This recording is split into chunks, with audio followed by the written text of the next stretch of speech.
ನಮಸ್ಕಾರ. ಸಂಭ್ರಮ ಸಡಗರಕ್ಕೆ ಜೊತೆಯಾಗುವ ಅದೆಷ್ಟೋ ಕ್ಷಣಗಳು ನಮ್ಮ ಸುತ್ತಮುತ್ತ ನಡೀತಾನೆ ಇರ್ತವೆ. ಅವೆಲ್ಲದರ ರಸಪಾಕವೇ ಸಂತೋಷಕ್ಕೆ. ಸಮಾನ ಅಭಿರುಚಿಗರ ಸಮಾಗಮದಲ್ಲಿ ಮೂಡಿಬಂದ ಹಾಡು ಹರಟೆ ಕಾರ್ಯಕ್ರಮವೇ ತಿಂಗಳ ಬೆಳಕು. ಗಾಯಕರಾದ ದೀಪಕ್ ದೊಡ್ಡೇರ ಮತ್ತು ಸಂಗೀತ ರವೀಂದ್ರನಾಥ್ ಒಲವೇ ಜೀವನ ಸಾಕ್ಷಾತ್ಕಾರ ಮತ್ತು ಚುರಾಲಿಯ ಹಾಡನ್ನ ಆರಂಭದಲ್ಲಿಯೇ ಹಾಡಿ ನೋಡುಗರನ್ನ ಮುದಗೊಳಿಸಿದ್ರು. ಕವಿಯ ಗೀತೆಗಳನ್ನು ಸಿನಿಮಾದಲ್ಲಿ ಬಳಸಿಕೊಳ್ಳುವಂಥ ಒಂದು ಪರಂಪರೆಯನ್ನು ಮುಂದುವರಿಸಿತ್ತು. ಮತ್ತೊಂದು ಅದ್ಭುತವಾದಂಥ ಹಾಡು ಒಲವೇ ಜೀವನ ಸಾಕ್ಷಾತ್ಕಾರ. ಪೃಥ್ವಿರಾಜ್ ಕಪೂರ್ ಅವರು ಆ್ಯಕ್ಟ್ ಮಾಡಿದ್ದು ಕೂಡ ಒಂದು ವಿಶೇಷ. ಅದನ್ನು ನೋಡೋಕ್ಕೆ ರಾಜ್ ಕಪೂರ್ ಬೆಂಗಳೂರಿಗೆ ಬಂದಿದ್ರಂತೆ ಆ ಶೂಟಿಂಗ್ ಮಾಡೋ ಟೈಮಲ್ಲಿ. ನಮ್ಮ ತಂದೆನ ಯಾರು ಡೈರೆಕ್ಟ್ ಮಾಡ್ತಾ ಇರೋದು ಅಂತ ಪುಟ್ಟಣ್ಣ ಕಣಗಾಲ್ ಅಂತ ಒಂದು ಪ್ರಯತ್ನವನ್ನು ಕೂಡ ಮಾಡಿದರು. ಪುಟ್ಟಣ್ಣ ಕಣಗಾಲ್ ಬಗ್ಗೆ ಕೂಡ ಮಾತಾಡೋಣ. ಒಲವೇ ಜೀವನ ಸಾಕ್ಷಾತ್ಕಾರ.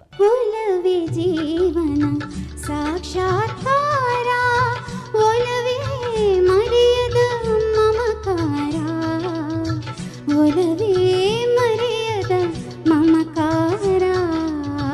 ಒಲವೇ ಜೀವನ ಸಾಕ್ಷಾತ್ಕಾರ, ಒಲವೇ ಮರೆಯದ ಮಮಕಾರ, ಒಲವೇ ಮರೆಯದ ಮಮಕಾರ. ಒಲವೇ ಜೀವನ ಸಾಕ್ಷಾತ್ಕಾರ, ಸಾಕ್ಷಾತ್ಕಾರ, ಸಾಕ್ಷಾತ್ಕಾರ. ಈ ಗೀತೆನ ನುಡಿಸ್ಬೇಕಾದ್ರೆ ತುಂಬ ಕಷ್ಟಪಟ್ಟು ಬಿಟ್ಟಿದ್ದೀನಿ. ಯಾಕೆಂದರೆ ಇದರಲ್ಲಿ ತುಂಬ ರಾಗಗಳು ಬರುತ್ತೆ. ಒಂದು ರಾಗದ ಬೇಸರ ಅಲ್ಲ ಅದು. ಸೊ ಅದು ನನಗೆ ನೆನಪಾಯಿತು. ತುಂಬ ಇಷ್ಟಪಡುವಂಥ ಗೀತೆಗಳು ಎಷ್ಟು ಸರಿ ಬೇಕಾದ್ರೂ ಎಷ್ಟು ಸರಿಯಾಗಿ ಕೇಳಬೇಕು, ಮತ್ತೆ ಕೇಳಬೇಕು.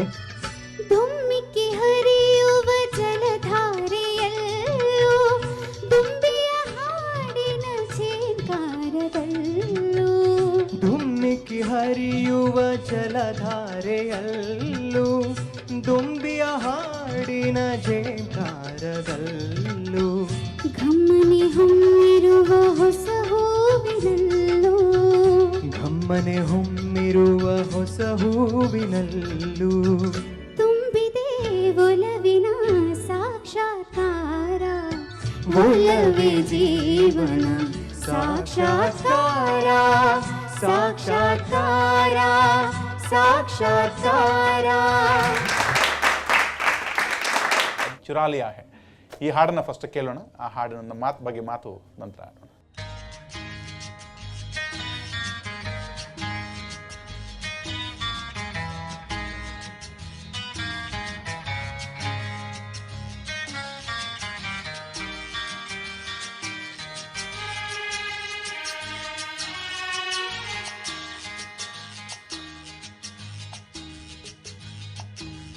चुरा लिया है तुमने जो दिल को, नजर नहीं चुराना सनम, बदल के मेरी तुम जिंदगानी, कहीं बदल ना जाना सनम.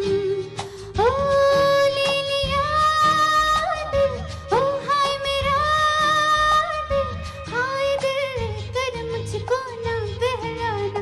चुरा लिया है तुमने जो दिल को, नजर नहीं चुराना सनम, बदल के मेरी तुम जिंदगानी, हो कहीं बदल ना जाना सनम. ಕನ್ನಡದ ಕಿವಿಗಳಿಗೆ ಹೊಸ ಹುರುಪನ್ನು ಕೊಟ್ಟಂಥ ಕವಿ ಜಯಂತ ಕಾಯ್ಕಿಣಿ. ಅವರ ಅದ್ಭುತವಾದಂಥ ಹಾಡುಗಳು ಯಾವತ್ತಿಗೂ ನಮ್ಮನ್ನು ಕಾಡುತ್ತೆ ಕೂಡ. ಕಾಯ್ಕಿಣಿಯವರ ಸಮ್ಮುಖದಲ್ಲಿಯೇ ಅವರ ಒಂದು ಹಾಡು ಪರವಶನಾದೆನು.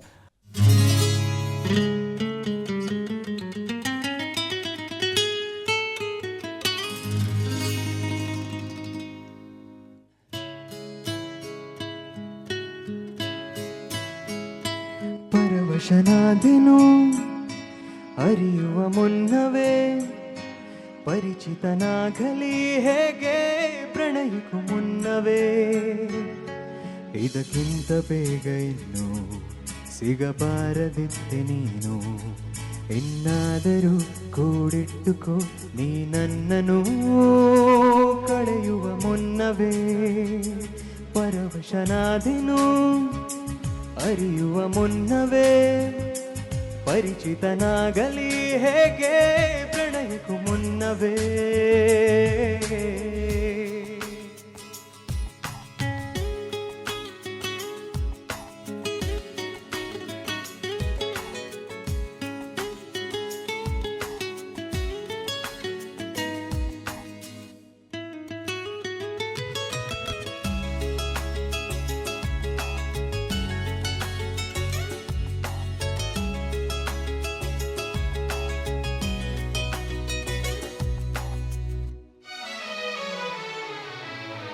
ತಪ್ಪು ತಿಳಿಯಬೇಡ ನೀನು ಕನಸಿನಲ್ಲಿ ಕಂಡರೆ, ಬೇರೆ ಏನೋ ಹೇಳುವಾಗ ಕಣ್ಣು ತುಂಬಿ ಬಂದರೆ, ಈ ಮನಸ್ಸಿಗೆ ಭಾಸವೋ ಇಲ್ಲೇ ನೀನು ನನ್ನ ಕೂಗಿದಂತೆ. ಸಣ್ಣ ಸಲ್ಲಾಪವನ್ನು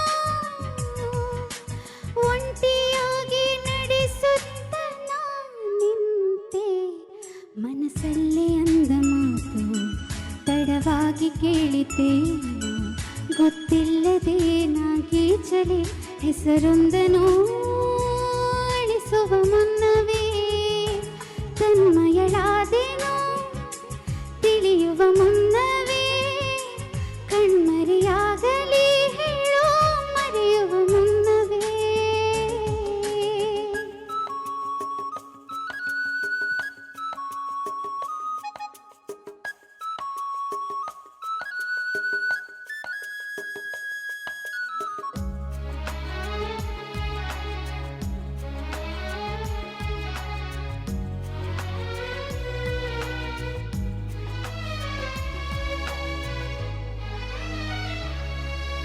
ಹಾ, ನಾ ನಾ ನಾ ನಾ, ನಾ ನಾ ನಾ ನಾ.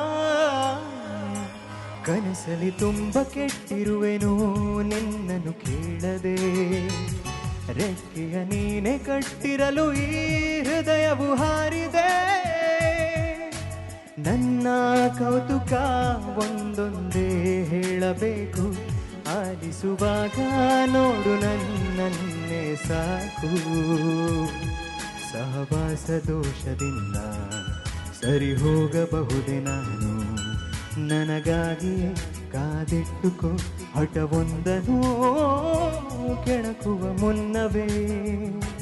ಪರವಶನಾದೆನು ಅರಿಯುವ ಮುನ್ನವೇ, ಪರಿಚಿತನಾಗಲಿ ಹೇಗೆ ಪ್ರಣಯಕ್ಕೂ ಮುನ್ನವೇ.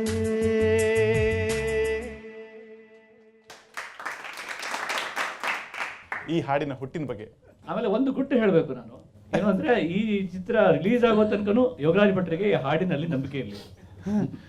ಅವರು ಅದನ್ನ ಇನ್ಫ್ಯಾಕ್ಟ್ ಅದಕ್ಕೆ ಆ ಹಾಡನ್ನು ಶೂಟ್ ಮಾಡಲಿಲ್ಲ ಅವರು, ಕೊರಿಯೋಗ್ರಾಫರ್ ಕೊಟ್ಟು. ಈ ಸ್ಟಾಕ್ ಶಾಟ್ಸ್ ಇಟ್ಕೊಂಡೆ ಮಾಂಟೇಜಸ್ ಅಲ್ಲಿ ಬರ್ತದೆ ಹಾಡು, ನೀವು ಸಿನಿಮಾ ನೋಡಿ ಬರೋದು. ಅಂದ್ರೆ ಅವರಿಗೆ ಅಷ್ಟು ನಂಬಿಕೆ ಇರಲಿಲ್ಲ. ಅದು ಕೊನೆಗಳಿಗೆ ನನಗೆ ಬೇಜಾರಾಗಬಹುದು ಅಂತ ಬಿಟ್ಟರು ಅವರು, ಅಂದ್ರೆ ಆ ಥರ ಆಯ್ತು ಅದು. ಆದರೆ ಹಾಡನ್ನು ಬರೆಯುವಾಗ ಮಾತ್ರ ತುಂಬ ಅದ್ರ ಬಗ್ಗೆ ಅಂದರೆ ಕಷ್ಟ ಕೊಡಲಿಲ್ಲ ನಮಗೆ. ಸಾಮಾನ್ಯವಾಗಿ ಅವರ 2-3 ಹಾಡುಗಳಲ್ಲಿ ತುಂಬ ಕಷ್ಟಪಟ್ಟು, ಆದರೆ ಏನೋ ಇಂಡೈರೆಕ್ಟ್ಲಿ ತುಂಬ ಚೆನ್ನಾಗಿದೆ ಹೇಳ್ತಾರೆ, ಅವ್ರು ಚೆನ್ನಾಗಿದೆ ಹೇಳುವಾಗಲೇ ನನಗೆ ಚೆನ್ನಾಗಿಲ್ಲ ಅಂತ ಅನಿಸ್ತಾ ಇರುತ್ತೆ, ತುಂಬ ಚೆನ್ನಾಗಿದೆ ಅಂತ. ಸೊ ಬಟ್ ಇದು ಆ ಥರ ಏನಿಲ್ಲ, ನನ್ನ ಪಾಡಿಗೆ ನಾನು ಬರೆದ ಹಾಡು. ಆಮೇಲೆ ಟ್ಯೂನ್ ಬಹಳ ಚೆನ್ನಾಗಿತ್ತು, ಇವೋಕೇಟಿವ್ ಆಗಿತ್ತು. ನಮ್ಮ ಇವ್ರು ಕೊಟ್ಟಿದ್ದು ಅದು ಇನ್ಸ್ಪೈರ್ಡ್ ಫ್ರಮ್ ಅದು ಹೋಟೆಲ್ ಕ್ಯಾಲಿಫೋರ್ನಿಯಾ ಅಂತೇನೋ ಒಂದು ಫೇಮಸ್ ಇದಿದೆ ಮ್ಯೂಸಿಕ್ ಗಿಟಾರ್, ಅಲ್ಲಿಂದ ಬಂದಿದ್ದು ಅದು ಅಲ್ವಾ, ಅದರದ್ದು ಅದು. ಹೀಗಾಗಿ ಇನ್ನೇನು ಹೇಳೋದು, ತುಂಬ ಚೆನ್ನಾಗಿತ್ತು. ಆಮೇಲೆ ತನ್ಮಯಳಾದೇನೋ ಹಾಡು ಅದು ಕೂಡ ತುಂಬಾ ಇಷ್ಟವಾಯಿತು. ಬಟ್ ಚಿತ್ರದಲ್ಲಿ ಅದು ಕೂಡ ಯೂಸ್ ಆಗಿಲ್ಲ, ಅದು ಸ್ವಲ್ಪ ಬಿಟ್ಟಷ್ಟೇ ಬರುತ್ತೆ. ಆದರೆ ರೇಡಿಯೋದಲ್ಲಿ ಅಥವಾ ನಿಮ್ಮಂಥ ನಿರೂಪಕರು ಇಷ್ಟಪಟ್ಟು ಆ ಹಾಡುಗಳನ್ನ ತುಂಬಾ ಜನಪ್ರಿಯ ಮಾಡಿದ್ದಾರೆ. ಹೀಗಾಗಿ ನನಗೆ ತುಂಬಾ ಜನ ಅವದಲ್ಲೆಲ್ಲ ಭರವಶನಾದನು ಎಷ್ಟು ಇಷ್ಟ ಆದವರು ಸಿಗ್ತಾರೋ ಹಾಗೆ ತನ್ಮಯಳಾದನು ಇಷ್ಟ ಆದವರು ಕೂಡ ಸಿಗ್ತಾರೆ. ಹೀಗಾಗಿ ಪ್ರೇಮ ಗೀತೆಗಳನ್ನು ಬರೆದರೆ ಬಹಳ ಕಷ್ಟ ಆಗುತ್ತೆ. ಯಾಕಂದ್ರೆ ಅಭಿಮಾನಿಗಳು ಒಂದಿಷ್ಟು ವಿಚಿತ್ರ ಪ್ರಶ್ನೆ ಕೇಳ್ತಾರೆ. ಅಭಿಮಾನಿ ಸಿಕ್ಕಿದ್ದ ನನಗೆ ಮೈಸೂರಿಂದ ಬರುವಾಗ, ಅವನಿಗೆ ಅಭಿಮಾನ ಜಾಸ್ತಿ, ಇಂಗ್ಲೀಷಲ್ಲಿ ಮಾತಾಡಬೇಕು ಅಂತ ಬೇರೆ ಒಂದು ದುರಭಿಮಾನ. ಹೀಗಾಗಿ ಅವನು ನನಗೆ, ಸರ್ ನೀವು ಏನೇ ಹೇಳಿ ಸರ್, ಏನೇ ಹೇಳಿ, ಮುಂಗಾರು ಮಳೆ ಆದಮೇಲೆ ಕರ್ನಾಟಕದಲ್ಲಿ ನಿಮ್ಮ ಪಾಪ್ಯುಲೇಷನ್ ಜಾಸ್ತಿ ಆಗಿದೆ ಸರ್. ಅವನಿಗೆ ಪಾಪ್ಯುಲಾರಿಟಿ ಅಂತ ಹೇಳ್ಬೇಕು. ಆಮೇಲೆ ನಾನು ಹೇಳಿದೆ ಅವನಿಗೆ, ಆಗಿರ್ಬೋದಪ್ಪ ಮುಂಗಾರು ಮಳೆ ನಂತರನೇ ಆಗಿರ್ಬೋದು, ನನಗೆ ಮತ್ತೆ ಅದಕ್ಕೆ ನೇರವಾದ ಸಂಬಂಧ ಇಲ್ಲ ಅಂತ. ನೋಡಿದ್ರಲ್ಲ ಪರವಶನಾದೆನು ಹಾಡಿನ ಚಮತ್ಕಾರವನ್ನ. ಸಂತೋಷಕ್ಕೆ ಇನ್ನಷ್ಟು ಹಾಡುಗಳಿದೆ, ಮಾತುಗಳಿದೆ ಮುಂದಿನ ಹಂತದಲ್ಲಿ. ಈ ಸುಂದರ ಬೆಳದಿಂಗಳ ಈ ತಂಪಿನ ಅಂಗಳದಲ್ಲಿ ನನ್ನ ನಿನ್ನ ನಡುವಿನಲ್ಲಿ ಏನೋ ಪ್ರಾಣದೇವರು ಅಂತೀವಿ. ಸೊ ಅವ್ರನ್ನ ಹೆಚ್ಚಿನದಾಗಿ ಅಭ್ಯಾಸ ಮಾಡಿದರೆ ಈ ಥರದ ಹಾಡುಗಳನ್ನು ಅಭ್ಯಾಸ ಮಾಡಿಸ್ಬೋದು.